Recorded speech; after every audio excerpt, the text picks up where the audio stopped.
તો કેમ છો વિજ્ઞાનના વૈજ્ઞાનિકો? મજામાં હશો ને? વાહ. ચાલો, ગઈકાલે જે છે આપણે રાસાયણિક પ્રક્રિયા અને સમીકરણ જે પ્રકરણ આપણું પહેલું છે એની અંદર આપણે પહેલા ભાગની અંદર ઘણો બધો અભ્યાસ કર્યો.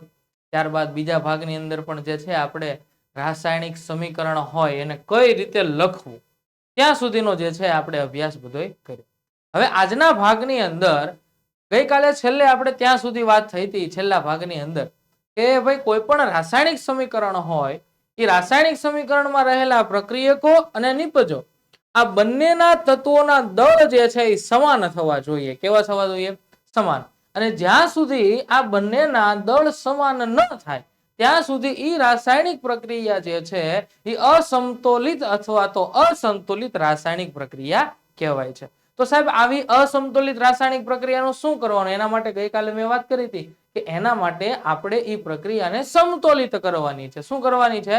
સમતોલિત. તો આજે આપણે જે છે ભાગ નંબર 3 ની અંદર એ જ વાત કરવાની છે કે કોઈ પણ રાસાયણિક પ્રક્રિયા હોય એ કોઈ પણ રાસાયણિક પ્રક્રિયાને કઈ રીતે સમતોલિત કરી શકાય છે એના માટે થઈને જે છે આપણને કેટલાક સોપાનો આપેલા છે. આ સોપાનો ક્યાં છે એની આપણે વાત કરીએ. તો કે પ્રશ્ન એવી રીતે પૂછાઈ શકે કે રાસાયણિક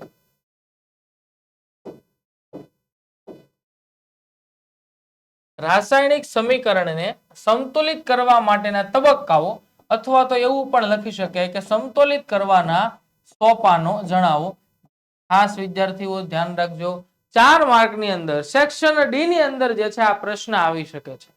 એવું નથી ખાલી આ પ્રશ્ન જ પૂછાય, કોઈ પણ એક રાસાયણિક સમીકરણ એટલે કે રાસાયણિક પ્રક્રિયા લખેલી હશે અને એ પ્રક્રિયા લખીને તમને એવું કીધેલું હશે કે આપેલ પ્રક્રિયા સમતોલિત છે કે નહીં તે ચકાસી સમતોલિત કરવા માટેના સોપાનો જે છે લખો. એટલે આ પ્રશ્ન જે છે 4 માર્કમાં આવી રીતે પૂછાય છે. ચાલો આપણે જોઈએ કે આ તબક્કાઓ શું છે, કઈ કઈ રીતે જે છે આપણે આ રાસાયણિક સમીકરણ જે છે એને સમતોલિત કરી શકીએ છીએ. તો સૌપ્રથમ પહેલા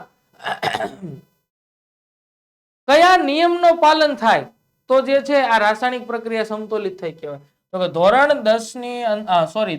9 ની અંદર તમે ભણી ગયા એક નિયમ, જે નિયમ કયો છે? દળ સંચયનો નિયમ. કોઈ પણ રાસાયણિક પ્રક્રિયા જે છે એ આ દળ સંચયના નિયમ મુજબ હોવી જોઈએ. તો સાહેબ દળ સંચયનો નિયમ શું છે? જો અહીં લખ્યો છે કે કોઈ પણ રાસાયણિક પ્રક્રિયામાં નિપજોમાં હાજર રહેલા તત્વોનું દળ અને પ્રક્રિયકોમાં હાજર રહેલા તત્વોના કુલ દળ જેટલું હોવું જોઈએ. કહેવાનો અર્થ કે બંનેના દળ કેવા થવા જોઈએ? સમાન. એટલે કે તમે જેટલા પ્રક્રિયકો લીધેલા હોય એ પ્રક્રિયકોનું દળ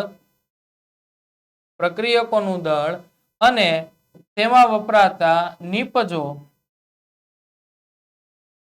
નિપજોનું દળ, આ બંને દળ જે છે વચ્ચે મેં બરાબરની નિશાની કરી એટલે આ બંને દળ જે છે કેવા હોવા જોઈએ? સમાન હોવા જોઈએ. પ્રક્રિયકમાં તમે 5 તત્વો લીધા હોય તો 5 નું દળ, નિપજમાં તમને કદાચ 4 તત્વો મળતા હોય તો 4 નું સંયોજન લીધા હોય, 5 મળતા હોય, 4 મળતા હોય, 5 હોય તો અહીંયા પણ 5 હોય, આ બાજુ 6 હોય તો આ બાજુ 6 હોય. એમ કે કોઈ પણ તત્વ તમે લીધા હોય, પ્રક્રિયકમાં લીધેલા તત્વો અને એનાથી નિપજમાં મળતા તત્વો, આ બંનેના તત્વોનું દળ કેવું હોવું જોઈએ? તો કે આ બંનેના તત્વોનું દળ જે છે એ સમાન હોવું જોઈએ. તો ઈ આ દળ સંચયનો નિયમ સૂચવે છે કે એટલે કે રાસાયણિક પ્રક્રિયા શરૂ થતા પહેલા અને પૂર્ણ થયા બાદ પ્રક્રિયકો તેમજ નિપજમાં રહેલા તત્વના પરમાણુઓની સંખ્યા કેવી રહે છે? સમાન રહે છે. તેથી રાસાયણિક સમીકરણને સંતુલિત કરવું જરૂરી બને છે. કે ભાઈ કોઈ પણ પ્રક્રિયા હોય એ પ્રક્રિયા શરૂ થાય ત્યાંથી નિપજમાં રૂપાંતરિત થાય ત્યાં સુધી તમે જે કાંઈ પણ લીધેલા તત્વો છે પ્રક્રિયકમાં, એના એ જ તત્વો તમને પ્રક્રિયકની અંદર એટલે કે સંખ્યા જે છે એની સમાન મળવી જોઈએ.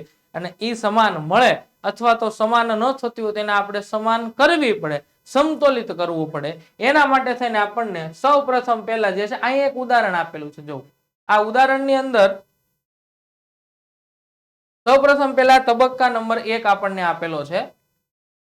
આ જે છે તબક્કા નંબર 1 એટલે કે સોપાન તમે કહી શકો તો સોપાન પણ તમે કહી શકો. આને કહેવાય સોપાન 1. સોપાન 1 ની અંદર તમને એક ઉદાહરણ આપ્યું છે. જો ઉદાહરણની અંદર તમને અહીં આપેલું છે Fe, એની પ્રક્રિયા થાય છે H2O સાથે, એમાંથી બને છે Fe3O4 પ્લસ H2. આ એક રાસાયણિક સમીકરણ તમને આપે, બરોબર. હવે આ પ્રક્રિયા પહેલા તો સમતોલિત છે કે નહીં તમારે ચેક કરવાની છે. સાથે સાથે સમતોલિત ન હોય તો એને સમતોલિત કરવા માટેના આપણે કયા કયા તબક્કાઓ જે છે એના આધારે સમતોલિત કરી શકીએ એની વાત કરવાની. તો જુઓ, આ તમને પ્રક્રિયા આપેલી છે FeH2O, Fe પ્લસ H2, એમાંથી Fe3O4 પ્લસ H2 બને છે. અને અહીંથી પછી પ્રશ્ન લખ્યો છે કે સમતોલિત કરવાના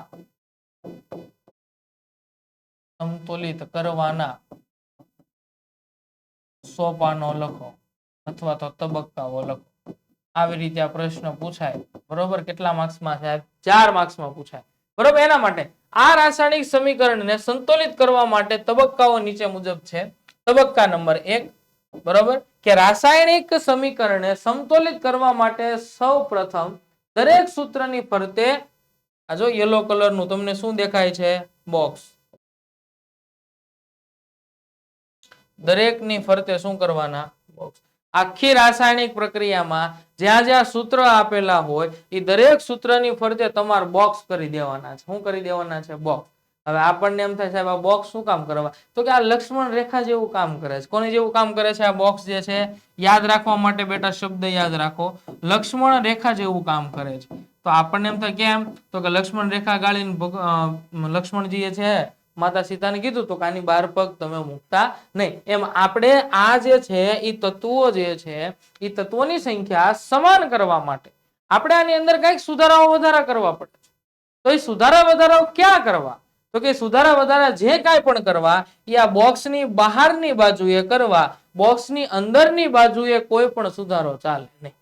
કહેવાનો પર્પઝ એ છે કે તમે જે કાંઈ પણ આની અંદર સુધારા કરશો એ બધાય સુધારા તમારે બોક્સની બહારની બાજુએ કરવાના. સાહેબ એવું શા માટે? એવું શા માટે એટલે જો દાખલા તરીકે આ પ્રક્રિયા આપણને આપેલી છે અહીંયા કે Fe plus H2O, it gives Fe3O4 plus H2. આવું છે ને? તો હવે અહીં તમે જોઈ શકો છો, આ જો પ્રક્રિયકો અને આ નિપજો, બરોબર.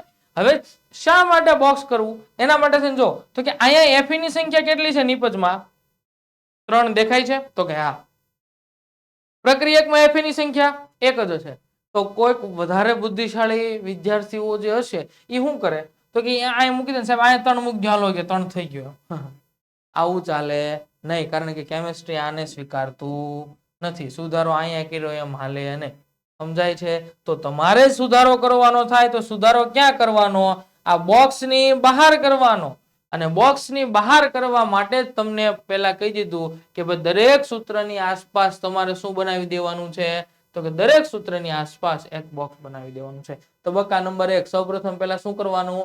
તો કે દરેકની આસપાસ એક બોક્સ બનાવવાનું. ત્યારબાદ તબક્કા નંબર 2, કે અસમતોલિત સમીકરણમાં હાજર રહેલા જુદા જુદા તત્વોના પરમાણુઓની સંખ્યાની યાદી બનાવો. એટલે કે એક કોષ્ટક બનાવવાનું છે. શું બનાવવાનું છે? એક કોષ્ટક. કે તમને જે રાસાયણિક સમીકરણ આપ્યું છે, શું સમીકરણ આપ્યું છે રાસાયણિક સમીકરણ? તો કે જો Fe plus H2O, it gives Fe3O4 plus H2. આવું આપ્યું છે? તો કે હા આવું આપ્યું છે. હવે આ બાજુ રહેલા એટલે કે આ લેફ્ટ હેન્ડ સાઈડ જે છે આ બાજુ શું છે? સરસ પ્રક્રિયકો. આ બાજુ શું છે? તો કે નિપજ,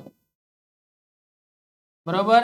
હવે પ્રક્રિયકમાં રહેલા તત્વો અને નિપજમાં રહેલા તત્વોના માટે તમારે એક સરસ મજાનું કોષ્ટક બનાવવાનું. સાહેબ અહીંયા કોષ્ટક દેખાતું નથી, જો હમણાં દેખાશે, બરોબર. આવું સરસ મજાનું જે છે એ કોષ્ટક બનાવવાનું, બરોબર.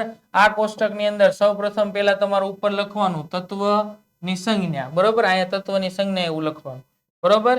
અને ત્યાર પછી આવું સરસ મજાનું જે છે એક કોષ્ટક બનાવવાનું. ચાલો, દેખાય છે કોષ્ટક જેવું? તો કે હા દેખાય. સૌપ્રથમ પહેલામાં તમારે લખવાનું તત્વની સંજ્ઞા, બરોબર, અથવા તો તત્વ. કયા કયા તત્વ આપણે આ પ્રક્રિયામાં છે? તો કે જો Fe છે, તો કે અહીં Fe જોડ્યું. હા સાહેબ હાલો Fe છે. આ Fe માટેનું કાર્યક્રમ થઈ. ત્યારબાદ બીજું કયું છે? Fe થી આગળ વધો હાઇડ્રોજન છે સાહેબ, હાઇડ્રોજન. તો કે આ જોડ્યું હાઇડ્રોજન. અને ત્યાર પછી છેલ્લે શું વધ્યું? તો કે ઓક્સિજન વધ્યું, બરોબર. નિપજમાં જોઈ જુઓ, નિપજમાં Fe તો કે સાહેબ આવી ગયું, ઓક્સિજન આવી ગયું, હાઇડ્રોજન આવી ગયું. તો પ્રક્રિયક અને નિપજ બંનેમાં બેટા 3 તત્વો આપેલા છે, Fe, હાઇડ્રોજન અને ઓક્સિજન. એ ત્રણેય તત્વો આપણે લખી નાખ્યા. હવે ત્રણેયની સંખ્યા લખવાની કેમાં કેમાં, તો કે લેફ્ટ હેન્ડ સાઈડ શું હોય, પ્રક્રિયક, રાઈટ હેન્ડ સાઈડ શું હોય, તો કે નિપજ. તો પ્રક્રિયકમાં કયા કયા આપેલા, તો કે પ્રક્રિયકમાં Fe ની સંખ્યા, તો કે જો અહીં દેખાય છે 1, તો જો 1 લખ્યું. તો ઈના એ જ Fe ની નિપજમાં સંખ્યા કેટલી છે 3, તો કે જો અહીં 3 લખ્યા. ખ્યાલ આવે છે? બરાબર. Fe ની સંખ્યા પ્રક્રિયકમાં 1, એટલે આપણે આ પ્રક્રિયકમાં રહેલા પરમાણુની સંખ્યામાં 1 કર્યો. અહીંયા કેટલી છે 3, તો કે નિપજમાં રહેલા, તો કે 3. ત્યારબાદ હાઇડ્રોજનની સંખ્યા પ્રક્રિયકમાં કેટલી, તો કે 2. ઈના એ હાઇડ્રોજનની નિપજમાં કેટલી, તો કે અહીંયા 2, એટલે બે બાજુ 2. ઓકે, સરખી છે, કાંઈ ટેન્શન લેવાની જરૂર છે નહીં. ઓક્સિજનની સંખ્યા પ્રક્રિયકમાં 1, નિપજમાં કેટલી, તો કે નિપજની અંદર 4 છે, જો અહીં 4 લખ્યા. તો આ અવલોકન કોષ્ટક તમારે બનાવવાનું. પ્રક્રિયકમાં રહેલા પરમાણુની સંખ્યા, નિપજમાં રહેલા પરમાણુની સંખ્યા, અને ઈ બંને સંખ્યાઓ લખીને તમારે નક્કી કરવાનું કે કોની સંખ્યા સમાન નથી. હવે તમે જુઓ, Fe ની સંખ્યા પ્રક્રિયકમાં કેટલી છે 1, નિપજમાં કેટલી 3, એટલે સાહેબ Fe ની સંખ્યા સમાન નથી, એટલે આને આપણે સમાન કરવાની. હા કે ના? ઓકે, ચાલો. હાઇડ્રોજનની સંખ્યા પ્રક્રિયકમાં કેટલી 2, નિપજમાં કેટલી 2, ઓકે, બે સમાન છે, ડન. એમાં કઈ સુધારો કરવાની જરૂર નથી. પણ હા, ઉપરની સંખ્યામાં સુધારો કરો તેના કારણે હાઇડ્રોજનની સંખ્યા પ્લસ માઇનસ થઈ જાય, તો એ પાછો તમારે સુધારો કરવો પડે હો. આ તો આપણે ઇનિશિયલ લેવલ ઉપર જાણવાનું છે કે કઈ કઈ સંખ્યા જે છે એ સમાન નથી. ત્યાર પછી જો ઓક્સિજનની સંખ્યા પ્રક્રિયકમાં કેટલી 1, નિપજમાં કેટલી 4, મેળ નથી. 1 માં 1 છે ને 1 માં 4 છે, એટલે આની સંખ્યા પણ કેવી છે, અસમતોલ. આમ આ કોષ્ટક બનાવ્યું એટલે તમને ખ્યાલ આવ્યું કે કયા કયા તત્વોની સંખ્યા અસમતોલિત છે. તો સોપાન નંબર 1 શું હતું યાદ કરો. ફરતે શું કરવાનું, બોક્સ. લક્ષ્મણ રેખા એ શબ્દ યાદ રાખો. દરેક સૂત્રની ફરતે આપણે બોક્સ બનાવશું. બોક્સ બનાવ્યા બાદ શું કરશું, તો કે સરસ મજાનું એક અવલોકન કોષ્ટક બનાવશું, જેમાં આપેલ તત્વો, પ્રક્રિયકમાં એની સંખ્યા, નિપજમાં. અવલોકન કોષ્ટક બની ગયા બાદ હવે આપણે સુધારા કરશું કે ક્યાં ક્યાંથી સુધારા થઈ શકે. એના માટે તબક્કા નંબર 3, સોપાન નંબર 3 પણ તમે આને કહી શકો. બરાબર. સોપાન નંબર 3 શું કહે છે, તો કે સૌથી વધુ પરમાણુઓ ધરાવતા સંયોજનના સંતુલનથી શરૂઆત કરો. તે પ્રક્રિયક કે નિપજ ગમે તેમાં હોઈ શકે. સૌથી વધુ પરમાણુઓ ધરાવતા, બરાબર, સૌથી વધારે પરમાણુ ધરાવતો જે કોઈ હોય એનાથી આપણે સુધારાની શરૂઆત કરવાની. પછી નિપજમાં હોય તો ભલે અને પ્રક્રિયકમાં હોય તો ભલે. બરાબર. તો એની અંદર જોઈએ શું કે દાખલા તરીકે જમણી બાજુ એટલે કે નિપજ બાજુ Fe3O4 માં ઓક્સિજનના 4 પરમાણુઓ છે, જ્યારે ડાબી બાજુમાં એટલે કે પ્રક્રિયકમાં ઓક્સિજનનો માત્ર 1 જ પરમાણુ છે. આપણે હમણાં જો અહીં લખું છું ઉપર, જો આ Fe plus H2O, it gives Fe3O4 plus H2. આ છે, બરોબર. આ જે છે એ ડાબી બાજુ એટલે કે લેફ્ટ હેન્ડ સાઈડ, આ જે છે જમણી બાજુ એટલે કે રાઈટ હેન્ડ સાઈડ. હવે જમણી બાજુ એટલે કે નિપજ તરફ Fe3O4 માં આયા તમે જોવો તો બેટા ઓક્સિજન 4 દેખાય છે, તો કે 4 દેખાય. જ્યારે ડાબી બાજુ એટલે કે પ્રક્રિયકમાં ઓક્સિજન માત્ર 1 જ છે. જો અહીં ઓક્સિજન માત્ર 1 જ છે. તો શું કરવું કે પરમાણુની સંખ્યા સમાન કરવા માટે તત્વો કે સંયોજનના સૂત્ર બદલી શકાતા નથી. અહીંયા આ જે સૂત્ર લખ્યા છે ને એ સૂત્ર મેં કીધું ને ઘણા બુદ્ધિશાળી હોય, સાહેબ સીધા અહીં 4 મૂકી દો તો થઈ ગયા 4 બે બાજુ હાલો. પણ એમ હાલતું નથી. શા માટે? કારણ કે આ નિયમમાં આપણને કીધું કે ભાઈ તમે જે છે એના સૂત્ર બદલી શકતા નથી. એટલે કે આપણે સંયોજનના રાસાયણિક સૂત્ર જેમ છે એમ નામ રાખવાના છે. આપણે વૈજ્ઞાનિક, હું વૈજ્ઞાનિક કહું છું તમને બધાને, પણ વૈજ્ઞાનિક થઈ જાય ને સૂત્રો બદલી નાખવાના નથી. એટલે આ તો આમ નામ રાખવાનું. તો શું કરવાનું, સૂત્રો બદલી શકતા નથી. ઉદાહરણ તરીકે ઓક્સિજનના પરમાણુને સંતુલિત કરવા માટે 4 સહગુણક મૂકીને 4H2O લખી શકાય. જો આમ લખી શકાય, લખી શકીએ છીએ, પરંતુ 4 મેં કીધું ને અહીંયા નીચે મૂકીને અથવા તો અહીંયા આમ કાઉન્સ કરીને અહીંયા 4 જે છે એ લખી શકતા નથી. બરોબર. આખી રાસાયણિક પ્રક્રિયામાં કઈ રીતે કે દાખલા તરીકે જો તમે Fe અહીંયા લીધું, Fe પ્લસ આ H2O, આ બંને પ્રક્રિયાના લખ્યા, તમે પ્રક્રિયકના લખ્યા, એમાંથી નિપજ શું મળી તો કે Fe3O4 પ્લસ H2 આ સંપૂર્ણ પ્રક્રિયા થઈ. અહીં ધ્યાન રાખજો સોપાન નંબર 1 મુજબ સૌ બધાની આસપાસ શું કરવાનું બોક્સ એટલે આની આસપાસ બોક્સ કરી દઈએ.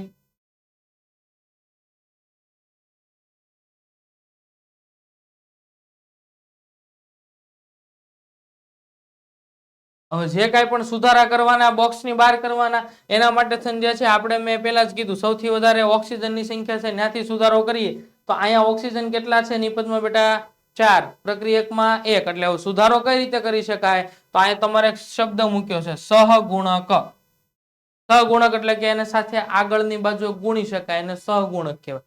તો અહીંયા આપણે અહીંયા 4 મૂકી શકીએ. અહીંયા જ્યારે 4 મૂકવું એટલે હવે આ 4 જે છે એના કારણે પહેલા ઓક્સિજનની સંખ્યા 1 હતી હવે કેટલી થઈ ગઈ 4 થઈ ગઈ. પણ આ સહગુણકમાં કેવું થાય દાખલા તરીકે આપણે ગણિતમાં તમે આમ લખતા હોય 2 કૌંસમાં x + y આમ કરો કે પછી આનું તમે આગળ એનું વિસ્તરણ કરો તેમાં શું થાય તો કે 2x + 2y એટલે કે આ બે જે છે આ x સાથે પણ ગુણાય અને y સાથે પણ ગુણાય કે ન ગુણાય તો થોડું ઘણું ગુણિત આપણે આમાં આવે શું તો કે અહીંયા તમે 4 મૂક્યા કોના માટે મૂક્યા હતા સાહેબ ઓક્સિજન માટે પણ હાઇડ્રોજન જે છે એનો ભાઈ છે એટલે આપણે કહીએ ને ભાઈઓ ભાગે ભાગ સરખા કરવાના તો અહીંયા ભાઈઓ ભાગે આ 4 હાઇડ્રોજન ને પણ મળે. કોને મળે 4 હાઇડ્રોજન. આપણે તો ઓક્સિજન માટે જ કાર્યક્રમ કર્યો હતો પણ હાઇડ્રોજન ની સાથે લટકાનો એની આરે છે ને તો ભાઈઓ ભાગે હાઇડ્રોજન ને પણ કેટલા મળે 4 પણ હાઇડ્રોજન પહેલેથી જ કેટલા છે 2 ફરીવાર 4 મળ્યા એટલે કેમિસ્ટ્રીમાં અહીંયા આપણે ક્યાંય સરવાળો થતો નથી સહગુણક એટલે ગુણાકાર જ થાય એટલે હવે આ 4 આની સાથે પણ ગુણાય પણ પહેલેથી હાઇડ્રોજન કેટલા છે 2 તો છે તો 4 × 2 4 × 2 કરો તો કેટલા થાય હાઇડ્રોજનની સંખ્યા કેટલી થઈ ગઈ 8 થઈ ગઈ. કેટલી થઈ ગઈ 8.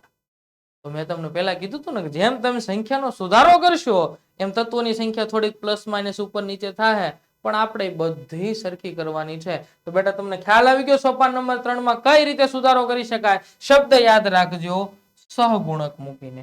સહગુણક ક્યાં મુકાય બોક્સની બહાર મુકાય આવી રીતે મૂકી શકો અહીંયા નીચે નો મૂકી શકો કે નો આવી રીતે કાઉન્સ કરીને મૂકી શકો યાદ રાખજો. ત્યાર પછીનું સોપાન જોઈએ. હવે આગળ શું થાય જો અહીંયા સુધી આપણે લખ્યું સુધારો અહીંયા 4 કર્યો એટલે હાઇડ્રોજનની સંખ્યા કેટલી થઈ ગઈ હાઇડ્રોજનની સંખ્યા પહેલા પ્રક્રિયકમાં બેટા 2 હતી 2 ની જગ્યાએ હવે થઈ ગઈ છે 8 કારણ કે 4 આપણે જે ઓક્સિજન માટે મૂક્યા ભાઈઓ ભાગ્યા હાઇડ્રોજન ને પણ 4 મળ્યા 4 × 2 એટલે 8 ઓક્સિજન થઈ ગયા 8 હાઇડ્રોજન થઈ ગયેલા છે યાદ રાખો. ત્યાર પછી આગળ જોઈએ કે આમ આંશિક રીતે સંતુલિત સમીકરણ નીચે મુજબ થાય. જો આ 4 આવી ગયા મેં મૂક્યા હતા બરોબર આખું આવી ગયું પણ એનાથી તકલીફ શું થઈ તો કે ઉપરોક્ત આંશિક રીતે સંતુલિત સમીકરણમાં Fe અને હાઇડ્રોજન પરમાણુઓ હજુ પણ સંતુલિત નથી. પહેલા હાઇડ્રોજન સમતુલિત હતા પણ ઓક્સિજન સમતુલિત કરવા ગયા એમાં હાઇડ્રોજને પોતાના થોડાક તેવર દેખાયા એટલે કે બદલ્યા અને એના કારણે અહીંયા 4 × 2 = 8 હાઇડ્રોજન થઈ ગયા એટલે કે પ્રક્રિયકમાં હાઇડ્રોજનની સંખ્યા 8 છે જ્યારે નિપજમાં હાઇડ્રોજનની સંખ્યા 2 છે. જો અહીં દેખાય છે પ્રક્રિયકમાં ઓક્સિજનની સંખ્યા કેટલી ઓક્સિજનની સંખ્યા થઈ ગઈ ચાલો એને તો આપણે કરીને બરોબર. હવે કોની સંખ્યા બાકી રહી Fe ની સંખ્યા તો કે પ્રક્રિયકમાં Fe ની સંખ્યા 1 છે આ બાજુ નિપજમાં Fe ની સંખ્યા તો કે જોઈ શકો છો 3 છે. હજી 2 ની સંખ્યા સમતોલિત છે નહીં. એને સમતોલિત કરવા માટે કોઈ પણ એક પરમાણુને સમતોલિત કરીએ બંને છે એટલે 2 માંથી કોઈ પણ એક લઈએ. હાઇડ્રોજન પરમાણુની સંખ્યા સમાન નથી એટલે કે જમણી તરફ 2 હાઇડ્રોજન છે જો અહીં 2 હાઇડ્રોજન છે તથા ડાબી તરફ 8 હાઇડ્રોજન છે અહીંયા 8 હાઇડ્રોજન છે જેને સમતોલિત કરવા માટે 4 સહગુણક મૂકો. કોને સમતોલિત કરવા જો અહીંયા તો 8 છે અહીંયા 2 છે તો 2 ને હું એવા કઈ સંખ્યા વડે ગુણું કે જેના કારણે એની સંખ્યા 8 થઈ જાય. સ્વાભાવિક છે આપણે આગળ કર્યું મુજબ 4 વડે જ ગુણવા પડે તો અહીંયા મારે આગળ કેટલા મૂકવા પડે કેટલા વડે ગુણવા પડે 4. કઈ બાજુ 4 મૂક્યા તો કે જે બાજુ નિપજ હોય એ બાજુ. તો જો આમ આંશિક રીતે અહીંયા જો તમે 4 મૂક્યા સહગુણક જો બોક્સની બહાર જ છો બોક્સની અંદર આપણે કઈ કર્યું નથી બેટા તો અહીંયા પણ 4 આવ્યા તો 4 આવી ગયા 4 × 2 = 8 તો આ બાજુ ત્યાં હાઇડ્રોજનની સંખ્યા પેલા 2 હતી, હવે કેટલી થઈ ગઈ? 8 થઈ ગઈ. તો હાઇડ્રોજનની સંખ્યા બે બાજુ 8 થઈ ગઈ. ખ્યાલ આવે છે? તો આવી રીતે જે છે આંશિક સુધારા 2 કર્યા બાદ આ આપણું ફાઇનલ સમીકરણ, આંશિક સમીકરણ, સોરી ફાઇનલ સમીકરણ હજી બાકી છે. 2 સુધારા કર્યા, બે બાજુ અહીંયા એક 4 મૂક્યા અને અહીંયા 4 મૂક્યા. ઓક્સિજન અને હાઇડ્રોજનની સંખ્યા સમતોલિત થઈ. હજી કોણ બાકી છે? તો કે હજી પ્રક્રિયકમાં Fe ની સંખ્યા 1 છે અને નિપજમાં Fe ની સંખ્યા 3 છે. એનો સુધારો કરવા માટે આગળ આપણે જોઈએ. આ તમારે તબક્કા નંબર 4 હતું, સોપાન નંબર 4 યાદ રાખજો. ત્યાર પછી સોપાન નંબર 5 એટલે કે તબક્કા નંબર 5 ની વાત કરીએ તો કે ઉપરોક્ત આંશિક રીતે સમતુલિત સમીકરણને ચકાસતા જણાય છે કે માત્ર એક જ તત્વ, હવે કોણ બાકી રહ્યું છે? Fe જે છે એ સમતુલિત કરવાનું બાકી રહ્યું છે. ઓક્સિજન ને હાઇડ્રોજન તો આપણે કરી નાખ્યા. હવે Fe ને સમતુલિત કરવા શું કરશું? તો કે પ્રક્રિયકમાં Fe 1 છે, જ્યારે નિપજમાં Fe ના કેટલા પરમાણુ છે? 3 છે. તેથી તેને સમતુલિત કરવા ડાબી બાજુ એટલે કે જ્યાં ઓછા છે ત્યાં આપણે કેટલા સહગુણક મૂકશું? 3 સહગુણક મૂકી સમતુલિત કરશું. હવે આ બાજુ 1 હતા ને આ બાજુ 3 હતા, તો 3 ના 1 નો થાય, પણ 1 ના 3 તો થાય ને. તો 1 ના 3 કરવા માટે આપણે કઈ બાજુ સહગુણક મૂક્યો? તો કે જે બાજુ સંખ્યા ઓછી હતી ત્યાં આપણે કેટલા સહગુણક મૂક્યા? 3 મૂક્યા. એટલે હવે Fe ની સંખ્યા પ્રક્રિયકમાં 3 અને અહીંયા નિપજમાં બેમાં જે છે Fe ની સંખ્યા 3 3 થઈ ગઈ. ત્યાર પછીનો તબક્કો જોઈએ, તબક્કા નંબર 6. તબક્કો નંબર 6 માં શું કહે છે? તો કે અંતે સમતોલિત સમીકરણની ખરાઈ કાઢવા માટે બંને તરફના દરેક તત્વના પરમાણુઓની ગણતરી કરો. બંને તરફના પરમાણુની ગણતરી કરો. ચાલો સૌપ્રથમ પહેલા કયું આપેલું છે? Fe, આપણે ગણતરી કરીએ. બીજું કયું આપેલું છે? હાઇડ્રોજન. ત્રીજું કયું આપેલું છે? ઓક્સિજન. ચાલો Fe ની સંખ્યા પ્રક્રિયકમાં કેટલી બેઠા? તો કે જો અહીંયા રહ્યા કેટલા છે? તો કે 3. ચાલો Fe પ્રક્રિયકમાં 3, નિપજમાં તો કે નિપજમાં જો અહીંયા Fe 3 તો કે અહીંયા 3. હાલો હાઇડ્રોજનની સંખ્યા પ્રક્રિયકમાં 4 દુ ને 8 દેખાય છે? તો કે હા 4 દુ 8. નિપજમાં 4 દુ 8. ઓક્સિજનની સંખ્યા પ્રક્રિયકમાં તો કે 4, જો આ 4 આની સાથે ગુણા એટલે કેટલા? તો કે ઓક્સિજનની સંખ્યા 4. નિપજમાં ઓક્સિજનની સંખ્યા તો કે જો અહીંયા પણ કેટલા છે? 4. તો દરેકની સંખ્યા તમે અહીંયા જોઈ શકો છો. જો આ બોક્સ કર્યુંમાં તમે જોઈ શકો છો Fe ની સંખ્યા, હાઇડ્રોજનની સંખ્યા અને ઓક્સિજનની સંખ્યા. દરેકની સંખ્યા કેવી છે?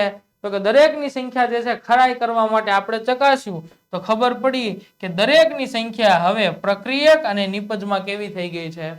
સમાન થઈ ગઈ. તો એ સમાન થઈ ગયેલી છે એટલા માટે બંને તરફ પરમાણુની સંખ્યા સમાન છે. હવે આ સમીકરણ સમતોલિત થઈ ગયું. સમતોલિત થઈ ગયા બાદ જે લક્ષ્મણ રેખા આપણે કરી હતી એ ભૂસી નાખી એટલે કે એ દૂર કરી અને છેલ્લે આખું એક સમતોલિત સમીકરણ જે છે અહીંયા આપણે લખ્યું. બરોબર, જે સુધારાઓ આપણે કરેલા હતા એ સુધારા સહિતનું સમીકરણ આપણે અહીં લખ્યું. ક્યાં ક્યાં સુધારો કર્યો? તો અહીંયા 3 મૂક્યા એટલે 3Fe plus 4H2O, it gives Fe3O4 plus 4H2. ખ્યાલ આવ્યો? તો આ આખા સમીકરણને સમતોલિત સમીકરણ કહેવાય. રાસાયણિક સમીકરણોને સમતોલિત કરવાની આ પદ્ધતિને ખાસ યાદ રાખજો, આ શબ્દ હીટ એન્ડ ટ્રાયલ પદ્ધતિ કહે છે. કઈ પદ્ધતિથી સમતોલિત કર્યું એવું તમને પૂછાય તો હીટ એન્ડ ટ્રાયલ પદ્ધતિ કહે છે. તો બધાને ખ્યાલ આવ્યો કે નો ખ્યાલ આવ્યો? બરોબર. ત્યાર પછી તબક્કા, જો આ જે છે તબક્કા નંબર 5 હતો એમાં આપણે Fe ની સંખ્યા સમાન કરી. ત્યારબાદ તબક્કા નંબર 6 આપણે આખા સમીકરણને ચકાસ્યું કે ભાઈ હવે કાંઈ આમાં બાકી રહી જાય છે? તો કે નહીં. હવે આગળ શું કરવાનું? તો કે હવે આ આખું સમીકરણ સમતોલિત થઈ ગયું છે, પણ આની અંદર થોડા ઘણા હજી સુધારાઓ બાકી હોય. કયા બાકી છે? તો કે સોપાન નંબર 7, તબક્કો 7 કે રાસાયણિક પ્રક્રિયામાં રહેલા દરેક તત્વ સંયોજનની ભૌતિક અવસ્થાઓની સંજ્ઞા લખવાઈ. ભૌતિક અવસ્થાઓની તમારે શું લખવાની છે? સંજ્ઞાઓ લખવાની. આ જે છે એનો સુધારો છે. તો આપણને એમ થશે ભૌતિક અવસ્થા શા માટે લખવી જરૂરી છે? લખવાની છે. શું કામ લખવાની? હમણાં હું તમને કહું કે રાસાયણિક સમીકરણમાં પ્રક્રિયકો અને નિપજોના રાસાયણિક સૂત્રની સાથે તેમની ભૌતિક અવસ્થાઓનો ઉલ્લેખ કરવામાં આવે છે. જેમ કે વાયુરૂપ હોય, બરોબર. ખરેખર આ સંજ્ઞાઓ છે એના ઇંગ્લિશ નામની સંજ્ઞા છે, જો તમે વાયુ અવસ્થા લીધેલી હોય, બરોબર, તો વાયુ અવસ્થાને આપણે અંગ્રેજીમાં શું કહીએ? ગેસિયસ કહીએ, બરોબર. તો ગેસિયસમાં ગેસ, એના માટે થઈને આપણે શું લખીએ? તો કે કાઉન્સ કરીને સ્મોલ g કરવાનું. પછી તમે જો પ્રવાહી અવસ્થા લીધેલી હોય, કઈ અવસ્થા લીધેલી હોય? કોઈ પણ પદાર્થ જે છે પહેલેથી પ્રવાહી અવસ્થામાં હોય, તો પ્રવાહીને આપણે ઇંગ્લિશમાં કહીએ લિક્વિડ. શું કહીએ? લિક્વિડ. તો લિક્વિડ માટે થઈને તમારે શું લેવાનું? તો કાઉન્સમાં સ્મોલ. સ્મોલ જ કરવાનો હો, કેપિટલ ન કરતા, દોઢા થાને કા નહીં.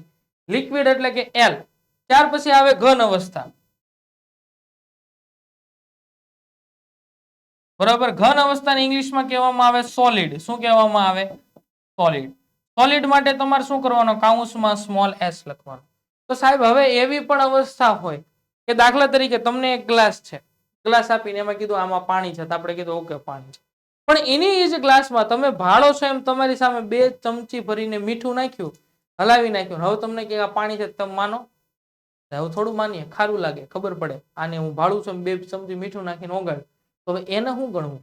કારણ કે એમાં તો મીઠું હતો, એ ઘન પદાર્થ હતો, અને પાત્રમાં હતું હું? તો કે પાણી, એ પ્રવાહી અવસ્થામાં છે. હવે એમાં ઘન પદાર્થ નાખ્યો એટલે ઘન પદાર્થ ઓગળી ગયો છે, દેખાતો નથી. તો એના માટે તમને અહીંયા આપેલું છે કે પાણીમાં બનાવેલ દ્રાવણને દર્શાવવા માટે, પાણીમાં બનાવેલ દ્રાવણ જેને આપણે જલીય અવસ્થા કહીશું. કઈ અવસ્થા કહીશું? જલીય દ્રાવણ અવસ્થા અથવા તો જલીય અવસ્થા. અને એને ઇંગ્લિશમાં કહેવામાં આવે એક્વિયસ. Aqueous solution. શું કહેવામાં આવે? Aqueous solution. અને એક્વિયસ સોલ્યુશન માટે કાઉન્સમાં capital A, small q. Capital A અને સ્મોલ ક્યુ આના વડે દર્શાવવામાં આવે. તો આ દરેક સંજ્ઞાને સાહેબ દર્શાવવી ક્યાં? તો કે દરેક સંજ્ઞાને ક્યાં દર્શાવવી? તો કે દરેક સંજ્ઞાને જે છે જમણી બાજુએ નીચેની તરફ જે તે સંયોજન હોય, એ સંયોજનને રિલેટેડ જે સંજ્ઞા આવતી હોય એ સંયોજનની નીચે જમણી બાજુએ નીચે કાઉન્સ કરીને દર્શાવવી. અહીંયા એફી જે છે એ આપણે ઘન અવસ્થામાં લીધું હતું, તો અહીંયા શું કરવાનું? સોલિડ. અહીંયા જે છે પાણી, ઈ ખરેખર અહીંયા પાણી જે છે ગેસિયસ અવસ્થામાં, આપણે વરાળ સાથે પ્રક્રિયા છે એટલે અહીં ગેસિયસ અવસ્થામાં. અહીંયા રહેલું આ જે છે Fe3O4 એ પણ આપણને સોલિડમાં મળે છે, અને અહીંયા રહેલો વાયુ એ જે છે H2 એટલે કે ગેસ તરીકે મળે, એટલે અહીંયા આપણે શું લખ્યું? ગેસ લખ્યું. તો કોઈ પણ રાસાયણિક સમીકરણ હોય સાહેબ, હવે અમને ખબર પડે, નો ખબર પડે, લખીએ ન લખીએ તો ચાલે કે કેમ થાય? તો બહુ ચોખ્ખી અને વાસ્તવિક વાત કરું ને, તો જો આ તમને ખબર હોય ને કોઈ પણ રાસાયણિક સમીકરણમાં તો જ લખવું, નકર ખબર ન હોય તો ખોટા ફાંકા મારવા માટે થઈને એનો ચાળો કરવો નહીં. કારણ કે કદાચ તમે ન લખો ને તો અત્યારના હાલના સમય પ્રમાણે બોર્ડની સિસ્ટમની અંદર પેપર ચેક કરવા જાય છે, એટલે કહું છું કે આ ન લખેલું હોય ને તો ચાલે, બરાબર. એટલે એવું નથી, લખવું જ નહીં. મારો કહેવાનો પર્પઝ જરાય એવું નથી કે ન લખવું. હા, 4 માર્કની અંદર આ પ્રશ્ન પૂછાય ત્યારે તબક્કાની અંદર તમારે આ તો લખવાનું છે, પણ કોઈ રાસાયણિક સમીકરણ, રાસાયણિક પ્રક્રિયા તમને આપેલી હોય અને તમને કીધું હોય કે આની અંદર અવસ્થાઓ લખો, તો તમે લખો ને તમને ખ્યાલ હોય તો ઓકે. પણ જો ખ્યાલ ન હોય ને હાથે કરીને ખોટી લખવાની થતી નથી. નો ખ્યાલ હોય જવા દે. પણ 4 માર્કમાં આ થિયોરેટિકલ પ્રશ્ન પૂછાય એની અંદર આ મુદ્દો લખવો જરૂરી છે. પાછો તમે કહો પંકજ સરે કીધું હતું કે ભાઈ નહીં લખવો, જવા દે, હાલો જવા દે. ના, 4 માર્કમાં પૂછાય ત્યારે આ થિયોરેટિકલ પ્રશ્ન લખવો જરૂરી. પણ કોઈ રાસાયણિક સમીકરણ હોય તો ન્યા તમે બધે પર્ટિક્યુલર આવું તમને ખબર હોય, જાણો છો, વેલ એન્ડ ગુડ, લખી નાખો. પણ નથી ખબર ને તો હાથે કરીને ચાળો કરવો, બરાબર. સોપાન નંબર 7, ભૌતિક અવસ્થાઓ લખવી. કઈ કઈ ભૌતિક અવસ્થા? તો કે પહેલી વાયુ અવસ્થા, બીજી પ્રવાહી, ત્રીજી ઘન અને ચોથી જલી. ક્યાં લખવી? રાસાયણિક સૂત્રની નીચે જમણી બાજુએ કાઉન્સ કરીને. ખ્યાલ આવી ગયો બધાને? ઓકે, ચાલો ત્યાર પછી જોઈએ. તો આ છેલ્લું સોપાન હતું, અને આ છેલ્લા સોપાન બાદ બધા સોપાન ઉપર ફરી એકવાર આપણે નજર નાખીએ. તો કે સૌથી પહેલા અહીંથી શરૂઆત થઈ. દળ સંચયના નિયમનું પાલન થતું નથી થતું એટલે અસમતોલિત કહેવાય. એના માટે આપણે તબક્કા નંબર 1, સૌ પ્રથમ પહેલા લક્ષ્મણ રેખા શબ્દ યાદ રાખો. બધાની ફરતે શું કરવાનું? બોક્સ. બોક્સ કર્યા બાદ તમારે શું બનાવવાનું? બીજો શબ્દ યાદ રાખો, કોષ્ટક બનાવવાનું. કોનું કોષ્ટક બનાવવાનું? તો કે પ્રક્રિયક અને નિપજમાં રહેલા તત્વોની સંખ્યાનું કોષ્ટક બનાવવાનું. કોષ્ટક બનાવ્યા બાદ સુધારો કરવાની શરૂઆત કરવાની. ક્યાંથી સુધારો કરવાનો? સૌથી વધુ જે સંખ્યા હોય ત્યાંથી સુધારો કરવાનો. એમાં સૌપ્રથમ પહેલા સુધારો આપણે ક્યાં કર્યો? તો કે સૌપ્રથમ પહેલા ઓક્સિજનની સંખ્યાનો આપણે સુધારો કર્યો. ઓક્સિજન જે છે નિપજમાં 4 હતા, પ્રક્રિયકમાં 1 હતો, એટલે આપણે આગળ સહગુણક મૂક્યા. કઈ રીતે? તો કે આવી રીતે 4 આગળ મૂક્યા. જેવો ઓક્સિજનમાં સુધારો કર્યો એટલે ત્યાર પછીનું સોપાન જોયું. અહીંયા 4 મૂક્યા એટલે ભાઈઓ ભાગે 4 હાઇડ્રોજનને પણ ગયા, તો હાઇડ્રોજનની સંખ્યા કેટલી થઈ ગઈ? પ્રક્રિયકમાં 8 થઈ ગઈ. તો એના પાછી નિપજમાં 8 કરવી પડે. નિપજમાં 8 કરવા માટે શું કર્યું? તો કે નિપજમાં 8 કરવા માટે ફરીવાર આપણે 4 સહગુણક વડે ગુણ્યા, એટલે આ 4 આને મળ્યા, એટલે 4 દુને 8, એટલે બે બાજુ હાઇડ્રોજનની સંખ્યા 8 થઈ ગઈ. ત્યાર પછી જોયું તો ખબર પડી કે હવે ખાલી Fe ની એકની સંખ્યામાં જ વાંધો છે. Fe ની સંખ્યા નિપજમાં 1 હતી અને પ્રક્રિયકમાં 1 હતી, નિપજમાં 3 હતી. તો એના માટે પણ આગળ આપણે સહગુણક અહીંયા 3 મૂક્યા, એટલે Fe ની સંખ્યા પણ કેટલી થઈ ગઈ? 3 થઈ ગયા. બાદ એની પછીનું સોપાન એવું કહેશે કે ભાઈ તમે સુધારાઓ કર્યા છે તો એને એકવાર ચકાસી લો, ખરાઈ કરો. યોગ્ય કર્યા છે, 3 મૂક્યા. Fe, હાઇડ્રોજન, ઓક્સિજન 3 એની સંખ્યા લખી. પ્રક્રિયકમાં નિપજમાં જોયું, બે બાજુ 3 3, હાઇડ્રોજન બે બાજુ 8 8, ઓક્સિજન બે બાજુ 4 4. સમીકરણ સમતોલિત છે. સમતોલિત બાદ જે લક્ષ્મણ રેખા કરી તેને ભૂસીને ફરી એક વખત જે છે આપણે શું કરવાનું? મસ્ત મજાનું સારા અક્ષરે સમીકરણ લખી નાખવાનું સુધારાઓ સાથે. તમને કોઈ પૂછે કે આ તમે સુધારા કર્યા કઈ પદ્ધતિથી કર્યા? હિટ એન્ડ ટ્રાયલ પદ્ધતિથી કર્યા. ત્યારબાદ છેલ્લું સોપાન શું કહે છે કે જો તમને ખબર હોય તો દરેકની શું લખવાની? ભૌતિક અવસ્થાઓની સંજ્ઞા લખવાની. ક્યાં લખવાની? રાસાયણિક સૂત્રની નીચે જમણી બાજુ કાઉન્સ કરીને એના અંગ્રેજી મૂળાક્ષરના નામના પહેલા અક્ષર મુજબ. વાયુ અવસ્થામાં ગેસ આવે એટલે કાઉન્સ કરીને G, પ્રવાહી અવસ્થામાં લિક્વિડ આવે એટલે કાઉન્સ કરીને L, ઘન અવસ્થામાં સોલિડ આવે એટલે કાઉન્સ કરીને S, અને જલીય અવસ્થામાં એક્વિયસ સોલ્યુશન એટલે કાઉન્સ કરીને capital A small q. Krishna Kanhaiya Lal કી જય. આવી રીતે જે છે કરો એટલે સરસ મજાની કોઈ પણ રાસાયણિક પ્રક્રિયા જે છે સમતોલિત થઈ જાય. તો આ ભાગની અંદર આપણે રાસાયણિક સમીકરણ કઈ રીતે સમતોલિત કરવું એ જે છે આ ટોટલ 7 થી 8 તબક્કાઓ આપણે જોયા. અને આ જ તબક્કાઓ બેટા બધી રાસાયણિક પ્રક્રિયા માટે લાગુ પડે છે. એવું નથી કે સાહેબ તમે Fe ની પ્રક્રિયા લીધી એને જ લાગુ પડે. ના ના, ગામમાં રહેલી દરેક પ્રક્રિયા માટે જે છે એ લાગુ પડે છે. અને આ જ તબક્કા પ્રમાણે કોઈ પણ રાસાયણિક પ્રક્રિયા તમે કરશો તો એ દરેક રાસાયણિક સમીકરણ જે છે તમારાથી સમતોલિત થઈ જશે. એના માટે તમારે શું કરવું? તો કે તમારા સ્વાધ્યાયની અંદર ગ્રીન કલરનો સરસ મજાનો સ્વાધ્યાય છે. પાઠના અંતે સ્વાધ્યાયની અંદર પ્રશ્ન નંબર 5, પ્રશ્ન નંબર 6, પ્રશ્ન નંબર 7 અને પ્રશ્ન નંબર 8 તમને આપેલા હશે. એ 8 ની અંદર કેટલી રાસાયણિક પ્રક્રિયાઓ આપેલી છે. ગુજરાતી સમીકરણ છે એટલે કે શાબ્દિક સમીકરણ છે, રાસાયણિક સમીકરણ છે. તમને ઉપર સ્પષ્ટ લખેલું છે કે નીચે આપેલા રાસાયણિક સમીકરણોને સમતોલિત કરો. પ્રેક્ટિસ માટે તમારે જે છે સ્વાધ્યાયમાં રહેલા પ્રશ્ન નંબર 5, 6, 7 અને 8 આ પાંચેની અંદર 4 પ્રક્રિયાઓ એટલે ટોટલ 20 જેટલી રાસાયણિક પ્રક્રિયાઓ બેટા આપેલી છે. એકવાર એની પ્રેક્ટિસ કરજો, કોઈ પણ રાસાયણિક પ્રક્રિયા હશે એ આવડી જશે. તો અહીંયા સુધી આપણે રાખીએ છીએ આજના પાઠની અંદર. નેક્સ્ટ પાઠની અંદર આપણે રાસાયણિક સમીકરણોના જે છે કેટલાય પ્રકારો છે એનાથી શરૂ કરશું. Thank you.